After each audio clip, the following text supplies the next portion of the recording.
अस्सलाम वालेकुम स्टूडेंट्स। हम डिस्कशन कर रहे हैं डिटेक्टर्स पर। Neutron detectors, slow neutron detectors पे हमने डिस्कशन की, मेजरमेंट ऑफ एनर्जी को भी डिस्कस किया। अब हमारे पास है fast neutron detectors. For measurement of energies of fast neutrons the most common method is the proton recoil detector. Proton recoil detector है following elastic scattering between neutron and the light target proton. Neutron आएगा और वो proton से collide करेगा, जैसे नीचे reaction show भी किया गया है। तो उसके रिजल्ट में ये होगा कि न्यूट्रॉन जो है वो स्टॉप हो जाएगा, रुक जाएगा, और प्रोटॉन जो है वो सेम स्पीड के साथ, सेम वेलोसिटी के साथ मूव करना शुरू कर देगा। आपको पता है प्रोटॉन और न्यूट्रॉन का मैस तकरीबन बराबर होता है। इलास्टिक कोलिजन इनके दरमियान होगी, और elastic collision in one dimension तो आप पार्ट वन में भी सीख चुके हैं, फर्स्ट ईयर में। तो अगर ये हाइड्रोजन रेस्ट में है, प्रोटॉन न्यूक्लियस में है मटेरियल के, और ये जो न्यूट्रॉन, फास्ट न्यूट्रॉन आ रहा है, ये आके इससे कोलाइड करेगा, तो न्यूट्रॉन स्टॉप हो जाएगा और प्रोटॉन उतनी वेलोसिटी के साथ मूव करेगा। जब प्रोटॉन आगे मूव करेगा तो आयोनाइजेशन करेगा। तो आयोनाइजेशन से आप मेजरमेंट कर सकते हैं एनर्जी की, कि कितनी आयोनाइजेशन उसने की है। तो recoil proton detector makes use of the recoil proton technique for efficient detection of fast neutrons। इस पर्पस के लिए प्रोपोर्शनल काउंटर हम यूज करते हैं।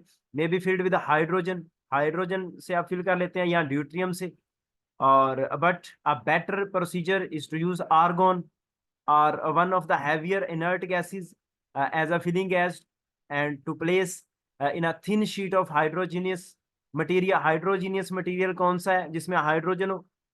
तो क्योंकि न्यूट्रॉन आएगा, तो न्यूट्रॉन कोलाइड करेगा इस मटेरियल से, जैसे पैराफिन है, तो उससे कोलाइड करेगा तो प्रोटॉन एमिट होंगे, आगे प्रोटॉन जाके फिर चैम्बर के अंदर आयोनाइजेशन करेंगे। Fast neutron striking the target cause the ejection of protons which produce ionization in their paths through the counter and therefore can be detected। इस तरह उनको हम डिटेक्ट कर सकते हैं। डायाग्राम भी नीचे उसने बनाई हुई है। न्यूट्रॉन और प्रोटॉन है। न्यूट्रॉन आएगा, प्रोटॉन से कोलाइड करेगा, प्रोटॉन जो है वो इस तरफ चला गया फाई एंगल के साथ, इंसिडेंट जो भी मोशन थी उसकी। और न्यूट्रॉन जो है वो इंसिडेंट मोशन जो है उसकी उसके साथ थीटा एंगल बनाएगा। प्रोटॉन तो इनिशियली रेस्ट में था, न्यूट्रॉन आ रहा था हॉरिजॉन्टली, तो कोलिजन के बाद प्रोटॉन फाई एंगल पे डिफ्लेक्ट हुआ है, और इसको रिकॉइल कहते हैं, रिकॉइल हुआ है। और न्यूट्रॉन जो है वो थीटा एंगल के साथ मूव कर रहा है। तो ये इलास्टिक कोलिजन की डायग्राम उसने दिखाई हमें। अब एनर्जी जो है प्रोटॉन की जो रिक्वायर किया, उसको हम लिख सकते हैं E P is equal to E N cos square theta. जबकि ई एन जो है वो इंसिडेंट न्यूट्रॉन की एनर्जी, कॉस स्केयर फाइव, क्योंकि प्रोटॉन फाइव एंगल के साथ रिफ्लेक्ट हुआ है या मूव कर रहा है। तो for elastic collision between a neutron of initial energy E, अब एक न्यूट्रॉन आ रहा है जिसकी इनिशियल एनर्जी ई है और वेलोसिटी वी से आ रहा है। जब वो न्यूक्लियस से कोलाइड करेगा जिसका मास नंबर ए है, जनरल हम बात कर रहे हैं अभी। हाइड्रोजन के लिए आपको पता है ये मास नंबर हम वन कर देंगे, तो जनरल फार्मूला पहले लिखेंगे किसी भी न्यूक्लियस के लिए। तो और वो न्यूक्लियस रेस्ट में है, तो law of conservation of energy और लीनियर मोमेंटम के लॉज अगर आप अप्लाई करके एक फार्मूला ड्राइव करें, तो जो रेशो आती है between final neutron energy E dash, collision के बाद न्यूट्रॉन की एनर्जी ई डैश है, कोलिजन से पहले ई है, इनकी जो रेशो आती है वो इतनी आती है। ऊपर ये कोसाइंस ला है, a square plus two a cos theta plus one, E dash है। तो E dash energy of neutron है, और न्यूट्रॉन आपको पता है थीटा एंगल से डिफ्लेक्ट हुआ है, तो कोसाइंस ला उसने अप्लाई कर दिया, ए square plus two a cos theta plus one, और नीचे ए प्लस वन का होल स्केयर है, थीटा स्कैटरिंग एंगल है in the centre of mass system. तो सिस्टम होते हैं दो तरह के, एक सी फ्रेम ऑफ रेफरेंस होता है, एक एल फ्रेम ऑफ रेफरेंस होता है। लेबोरेटरी सिस्टम ये हम नेक्स्ट भी डिस्कस करेंगे, नेक्स्ट लेक्चर में इनके ऊपर डिस्कशन हो जाएगी। Whereas E and E dash are the measured in laboratory system, कहता है एनर्जीज जो है वो लेबोरेटरी सिस्टम में मेजर हो रही हैं, और angle centre of mass system में मेजर हो रहा है। फॉर हेड ऑन कोलिजन, अगर हेड ऑन कोलिजन होती है, इस फार्मूले में हम अब पुट करेंगे एंगल। तो हेड ऑन कोलिजन होती है तो प्रोटॉन जो है वो आगे जाएगा, न्यूट्रॉन रिफ्लेक्ट बैक होगा। जब रिफ्लेक्ट बैक होगा तो एंगल 180 बनेगा इंसिडेंट के साथ। तो 180 यहाँ पे लिखेंगे, cos 180 जो होता है -1 होता है, तो ये बन गया a-1 का होल स्क्वायर बन जाएगा ऊपर, a² - 2a+1, और नीचे a1 plus whole square already है, इसको इकट्ठा भी आप लिख सकते हैं। तो अब एनर्जी जो है इनकी रेशो मिनिमम होगी, इस केस में एनर्जी की रेशो मिनिमम होगी क्योंकि ऊपर वाली टर्म जो है वो कम हो गई, तो मिनिमम हो गई। अब ई डैश और ई की रेशो मिनिमम होगी इस केस में, और ई डैश अगर आप मेजर करना चाहते हैं ई उधर ले जाओ आप, एनर्जी इनिशियल एनर्जी जो है ई dash minimum, final energy minimum रहेगी, और वो इतनी होगी। आपको मैथ्स नंबर का पता हो, सिर्फ आप पुट करें यहाँ पे, इनिशियल एनर्जी का पता हो, तो आप बता सकते हैं कि मिनिमम एनर्जी कितनी होगी जब 180 पर जो न्यूट्रॉन है वो रिफ्लेक्ट बैक होगा। कहता था recoil energy of struck nucleus is ER। तो रिकॉइल न्यूक्लियस जो है जो प्रोटॉन जैसे था, तो उसकी एनर्जी ER अगर आप लिखना चाहो तो E - E' होगी। E was the energy of incident neutron और E dash is the energy of scattering neutron. इनका डिफरेंस कर लें, जितनी एनर्जी कम हुई है वो किसको मिली है, रिकॉइल न्यूक्लियस को। तो वो 0 से लेकर कहता है मैक्सिमम तक हो सकती है। अगर हम रिकॉइल एनर्जी मैक्सिमम फाइंड करना चाहें तो E - E' मिनिमम, ये न्यूट्रॉन के पास अगर मिनिमम बची है तो इसका मतलब है कि रिकॉइल को जो न्यूक्लियस है उसको ज्यादा एनर्जी मिली है, मैक्सिमम मिली है। तो आप इस तरह इस फार्मूले को लिख सकते हैं। तो मिनिमम एनर्जी तो हमने फाइंड किया ई डैश मिनिमम, यहाँ पे पुट कर देंगे, ई कॉमन ले लेंगे। इसको फिर मजीद अगर आप सॉल्व करते हैं तो आपके पास ये बन जाएगा 4EA/A+1 होल स्क्वायर, ये नीचे होल स्क्वायर। अब इसमें आप वैल्यू पुट कर दें ए की, तो आपके पास एनर्जीज आती जाएगी। नेक्स्ट हमारे पास कहता है कि अगर हाइड्रोजन है तो हाइड्रोजन के लिए A = 1 लिख लें आप, इस फार्मूले में ए की जगह पे 1 लिख लें, तो 4E/1+1 2 होल स्क्वायर, 2 स्क्वायर 4 हो गया, ये कैंसिल हो गया तो E बच गया।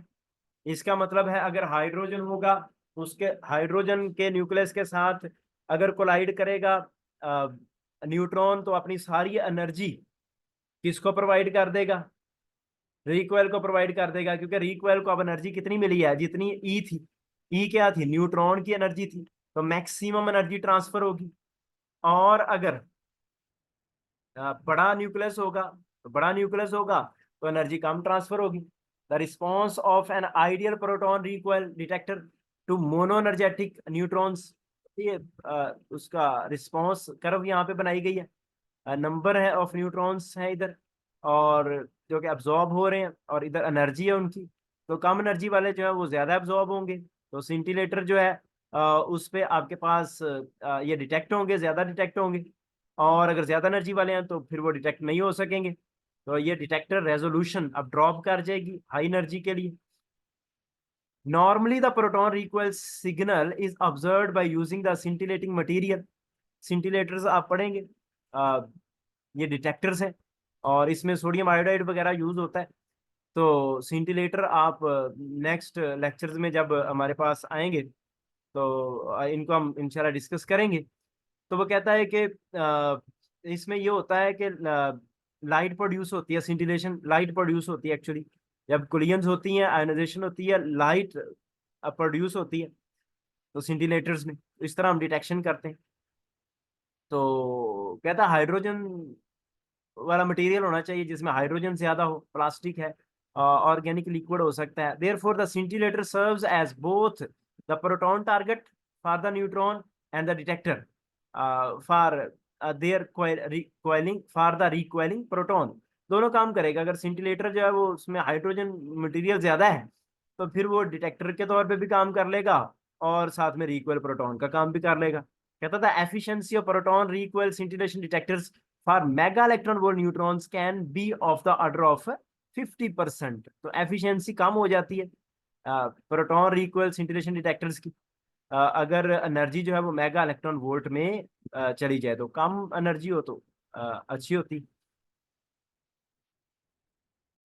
ये ये आप एग्जांपल नंबर 6.1 सॉल्व कर लेंगे। अब नेक्स्ट है इंटरमीडिएट न्यूट्रॉन डिटेक्शन। तो पहले हमने स्लो न्यूट्रॉन डिटेक्शन पढ़ी, फिर फास्ट न्यूट्रॉन डिटेक्शन, और अब इंटरमीडिएट एनर्जी वाले न्यूट्रॉन्स हैं उनकी डिटेक्शन है। तो cross section in this range of neutron energies are generally so low that to yield adequate intensities of ionizing radiations, thick layers of sensitive elements are required. thick layers चाहिए होती है sensitive elements की, फिर जाके detect होते हैं क्योंकि cross section बहुत कम होता है, इंटरेक्शन बहुत कम करते हैं ये वाले न्यूट्रॉन्स. तो sensitive elements which emit gamma rays are not subject to the same limitation. In 1953 a detector was designed. 1953 में एक डिटेक्टर डिजाइन किया गया जो कि यूज करता है सॉफ्ट गैमा रेज को from the reaction. Soft gamma rays use हो जाती है न्यूट्रॉन डिटेक्शन के लिए. तो बोरॉन पर न्यूट्रॉन फाल करें, बोरॉन 10 पर अल्फा पार्टिकल और लिथियम मिट होगा बनेगा, और लिथियम एक्साइटेड स्टेट में रह जाएगा, लिथियम 7. और फिर वो जब ग्राउंड स्टेट में आएगा तो गैमा रे 480 किलो इलेक्ट्रॉन वोल्ट के मिट होगी, और यही जो है आगे आयनाइजेशन प्रोड्यूस करेगी. नेक्स्ट इसमें हमारे पास है द लेयर्स ऑफ, इसके ऊपर डिस्कशन है थोड़ी. द लेयर्स ऑफ बोरॉन 510 जो कि ओपेक होती है न्यूट्रॉन्स के लिए, मतलब एब्जॉर्ब हो जाती है. कहाँ तक? 1 किलो इलेक्ट्रॉन वोल्ट तक वाली. तो इसको हम डिटेक्टर में यूज कर सकते हैं. तो बोरॉन डिटेक्टर ही है ये भी. By using sodium iodide phosphor. तो यहाँ पे फास्फोर मटेरियल यूज करेंगे, sodium iodide with a rapid rate of rise of luminous response in a single channel scintillation spectrometer. तो स्पेक्ट्रोमीटर है, scintillation स्पेक्ट्रोमीटर है, उसमें हम सोडियम आयोडाइड यूज करेंगे जो कि लुमिनस मतलब लाइट प्रोड्यूस करता है इस पे जब गैमा रेज फॉल करेंगी. तो the disturbing background from the other radioactive sources and cosmic rays was materially reduced. तो हम रिड्यूस कर देते. In addition thorough system of lead screening and neutron shields were provided. Neutron shields, lead screening वगैरह provide कर लेते हैं. The detector consists of 2 photomultipliers. इसमें 2 photomultipliers होते हैं जो कि किसके बने होते हैं? सोडियम आयोडाइड के. और बोरॉन को फेस करते हैं, faced the boron detector from opposite sides. तो दोनों साइड से, ऑपोजिट साइड से इसको फेस करते हैं. As amount of boron used is no longer opaque to the neutrons above 1 kilo electron volt. तो 1 किलो इलेक्ट्रॉन वोल्ट से ज्यादा एनर्जी के लिए बोरॉन जो है ना वो ओपेक नहीं रहता, मतलब वो ट्रांसपेरेंट होना शुरू हो जाता है, न्यूट्रॉन इंटरेक्ट नहीं करते. या आप कह सकते हैं कि न्यूक्लियर क्रॉस सेक्शन जो है वो कम हो जाता है. तो ड्रॉप आ जाता है 50% का, कहता है एफिशिएंसी में. अगर 5 किलो इलेक्ट्रॉन वोल्ट के न्यूट्रॉन अगर आप यूज करें एंड ऑफ 1% या 10% ऑफ 15% है, ये इससे ज्यादा ही होगा. 50 किलो इलेक्ट्रॉन वोल्ट के लिए इससे भी ज्यादा ड्रॉप आएगा. तो ये डिस्कशन है डिटेक्टर्स की. तो इसके बाद हम इंशाल्लाह कुछ और टॉपिक्स जो हम इनको स्टडी करेंगे जैसे स्लोइंग डाउन ऑफ न्यूट्रॉन्स वगैरह. तो जी इतना आप तैयार करें. अल्लाह हाफिज.